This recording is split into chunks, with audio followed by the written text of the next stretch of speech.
केंद्र में सत्तारूढ़ और अधिकांश राज्यों में सत्तासीन बीजेपी के सामने एक नई दुविधा सामने आ गई है। अभी एक दुविधा से वो जूझ रही थी कि दूसरी परेशानी भी सामने आ गई। अब आप कहेंगे कि सबसे ज्यादा अनुशासित पार्टी कही जाने वाली बीजेपी के सामने क्या दुविधा हो सकती है, क्या मुसीबत हो सकती है। तो आइए हम आपको बताते हैं। पहली दुविधा से जूझ रही थी बीजेपी कि अपना राष्ट्रीय अध्यक्ष भी नहीं बना पा रही थी। 1.5 साल से पीएम मोदी और अमित शाह के साथ ही आरएसएस के बीच राष्ट्रीय अध्यक्ष के पद के नाम को लेकर के सहमति नहीं बन पा रही है। दोनों गुटों के बीच लगातार विवाद चल रहा है। इसी बीच एक नया घटनाक्रम हुआ। इसके तहत उपराष्ट्रपति जगदीप धनखड़ का इस्तीफा हो गया। जगदीप धनखड़ ने इस्तीफा दिया या लिया गया, इसको लेकर के शुरू के 1-2 दिन गर्मा गर्म बहस चली, चर्चा चली, लेकिन अब ये क्लियर हो गया है कि बीजेपी ने, पीएम मोदी और अमित शाह ने जगदीप धनखड़ से इस्तीफा लिया है और ये इस्तीफा तुरंत लिया गया है। आखिरकार इसका कारण क्या है?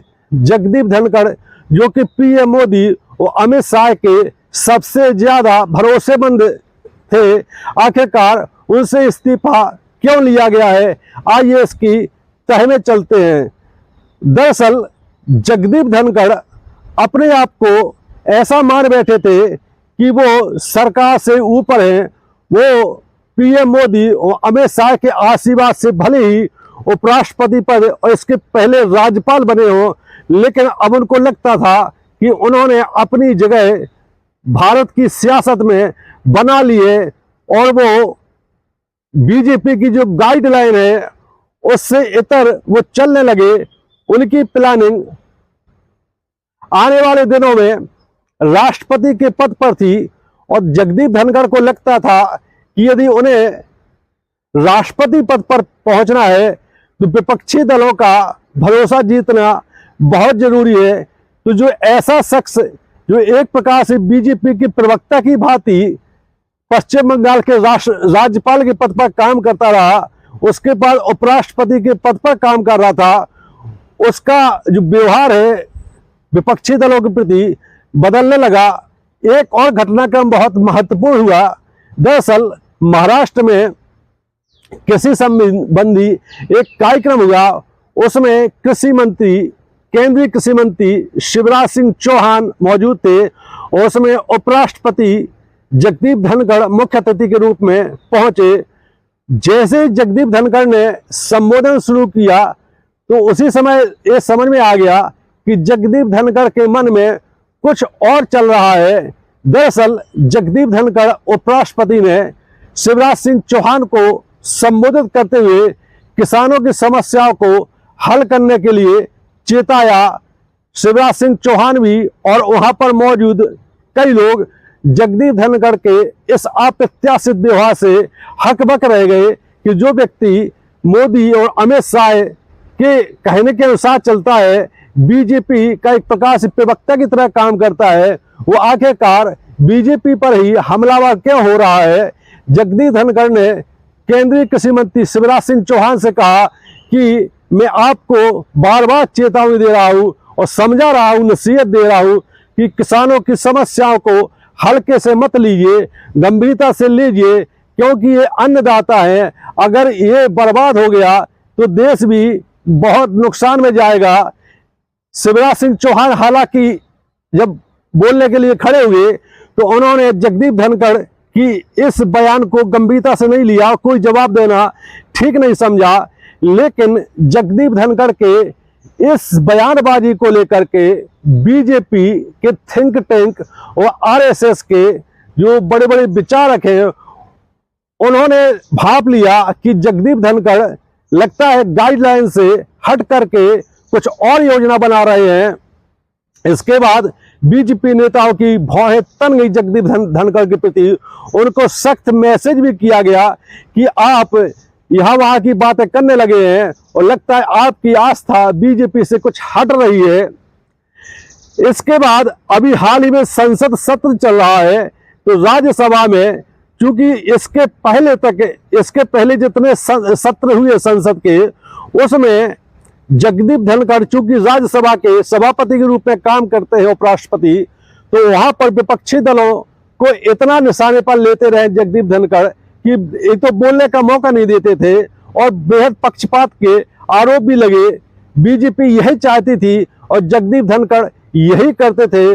लेकिन इस बार के जब संसद सत्र शुरू हुआ और राज्यसभा में विपक्ष के नेता मल्लिकार्जुन खड़गे कांग्रेस के जो वो बोलने को खड़े हुए, तो जगदीप धनखड़ ने उनको बढ़ावा दिया। इसके अलावा और भी विपक्षी दलों के नेताओं को जगदीप धनखड़ ने अपने स्वभाव के विपरीत, अपनी गतिविधियों के विपरीत उनको मौके दिए। ये देख करके बीजेपी अलर्ट हो जाती है।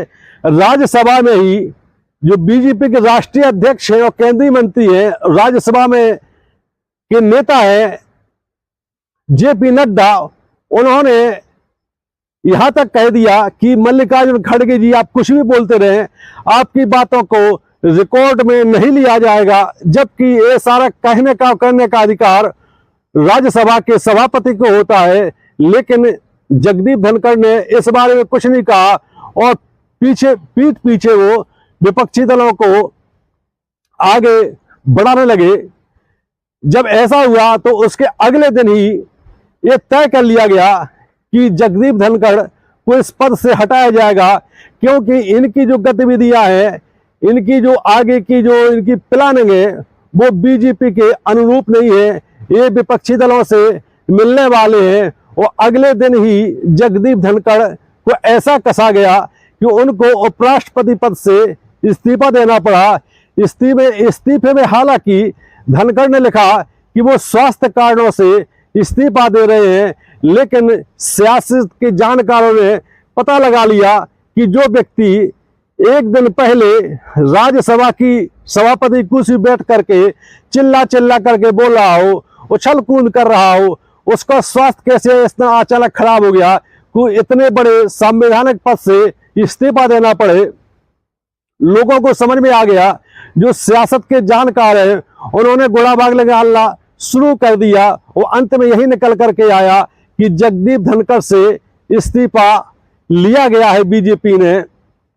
दरअसल जगदीप धनखड़ वो शख्स हैं जो एक समय सुप्रीम कोर्ट में वकालत करते थे और वो उनकी महत्वाकांक्षाएं बहुत ज्यादा ऊंची थी। आखिरकार उन्होंने जब प्रधानमंत्री के पद पर नरेंद्र मोदी आए और अमित शाह पावर में आए, तो जगदीप धनखड़ ने अमित शाह के माध्यम से पीएम मोदी तक पहुंच बनाई और इस प्रकार उनको पश्चिम बंगाल का राज्यपाल बना दिया। राज्यपाल बनाने के बाद उन्होंने वहां के मुख्यमंत्री ममता बनर्जी का जीना हराम कर दिया। एक बीजेपी का प्रवक्ता, एक बीजेपी का नेता भी इतने सक्रिय तरीके से ममता बनर्जी और उनकी पार्टी टीएमसी के खिलाफ नहीं लड़ सकता है, जिस प्रकार राज्यपाल के रूप में जगदीप धनखड़ ने पश्चिम बंगाल में बवाल मचाया। और बीजेपी जगदीप धनखड़ के इस गतिविधियों से बहुत खुश थी, खासकर पीएम मोदी और अमित शाह, क्योंकि पीएम मोदी, अमित शाह और बीजेपी को लगता था कि पश्चिम बंगाल में बीजेपी की सरकार आ सकती है और उन्होंने इसके लिए बहुत कोशिश की, लेकिन ममता बनर्जी के सामने उनकी एक ना चली। राज्यपाल के रूप में जगदीप धनखड़ ने सारी मर्यादाएं पश्चिम बंगाल में तोड़ी और आखिरकार जगदीप धनखड़ को इसका अवार्ड भी मिला। पीएम मोदी, अमित शाह और बीजेपी ने उनको उपराष्ट्रपति के पद पर नवाजा। और ये भी तय था कि अगर जगदीप धनखड़ जैसा वो चल रहे थे उसी के अनुसार चलते तो आगे चल करके राष्ट्रपति भी बन सकते थे। लेकिन जगदीप धनखड़ को लगा कि अब बीजेपी कमजोर हो रही है और कमजोर होने के साथ ही उनको यदि राष्ट्रपति बनना है तो विपक्षी दलों का साथ लेना बहुत जरूरी है। तो 2-3 महीने पहले से जगदीप धनखड़ ने अपने व्यवहार में परिवर्तन लाया और विपक्षी दलों के प्रति उन्होंने नरम रवैया अपनाया, साथ ही बीजेपी के खिलाफ मुखर होने लगे, जिससे उनका राष्ट्रपति पद आगे चल के क्लियर हो जाए। लेकिन जगदीप धनखड़ एक भूल कर चुके थे कि वो जिन लोगों ने उनको राज्यपाल और उपराष्ट्रपति बनाया है, उन्हीं के खिलाफ वो अब जाने लगे हैं। विपक्षी दलों को खुश करने के लिए वो अपने आकाओं को नाराज कर रहे हैं। वो आखिरकार जगदीप धनखड़ को उपराष्ट्रपति पद से इस्तीफा देना पड़ा, मजबूर किया गया देने के लिए।